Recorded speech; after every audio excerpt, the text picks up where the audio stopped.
दोस्तों, आज के इस पावन वीडियो में हम आपके लिए लेकर आए हैं पापों का नाश करने वाली, मनोकामना पूर्ण करने वाली कामदा एकादशी की पवित्र व्रत कथा।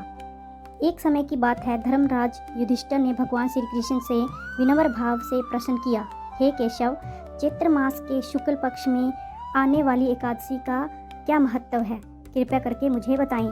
भगवान श्री कृष्ण मुस्कुराए और बोले, हे प्रिय युधिष्ठिर, चैत्र मास के शुक्ल पक्ष में आने वाली एकादशी को कामदा एकादशी कहा जाता है। इस व्रत के प्रभाव से मनुष्य के समस्त पाप नष्ट हो जाते हैं और संतान सुख की प्राप्ति होती है। इसके बाद भगवान श्री कृष्ण ने एक पवित्र कथा सुनाई। बहुत समय पहले रतनपुर नामक एक सुंदर नगर था।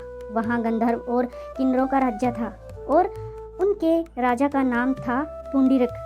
राज्य में सुख, समृद्धि और आनंद का वातावरण था। उसी नगर में ललिता नाम की एक अप्सरा अपने पति गंधर्व ललित के साथ रहती थी। दोनों पति पत्नी एक दूसरे से अत्यंत प्रेम करते थे। एक दिन राजा पुंडरीक की सभा में ललित गायन और नृत्य प्रस्तुत कर रहा था, लेकिन उस दिन उसकी प्रिय पत्नी ललिता सभा में उपस्थित नहीं थी। पत्नी की याद में उसका मन विचलित हो गया। उसके कदम धीमे पड़ गए और गायन में त्रुटि हो गई। सभा में उपस्थित नागराज कंक्रोट ने यह बात राजा को बता दी। क्रोधित होकर राजा पुंडरीक बोले, तू गायन करते समय अपनी पत्नी को याद कर रहा है, इसलिए मैं तुम्हें नरभक्षी राक्षस बनने का श्राप देता हूँ। राजा के श्राप देते ही ललित भयानक राक्षस बन गया। जब ललिता को यह समाचार मिला तो उसका हृदय दुख से भर गया। वह अपने राक्षस बने पति के पीछे पीछे जंगलों में भटकने लगी। एक दिन उसे जंगल में एक दिव्य आश्रम दिखाई दिया, जहाँ एक महान ऋषि तपस्या कर रहे थे।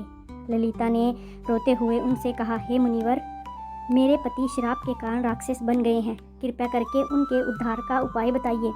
मुनि बोले, हे पुत्री, चैत्र मास के शुक्ल पक्ष की कामदा एकादशी सभी पापों का नाश करने वाली है। तुम श्रद्धा से यह व्रत करो और उसका पुण्य अपने पति को अर्पित कर दो। ललिता ने विधि पूर्वक कामदा एकादशी का व्रत किया। पूजन के बाद उसने संकल्प लिया, इस व्रत का समस्त पुण्य मेरे पति को प्राप्त हो।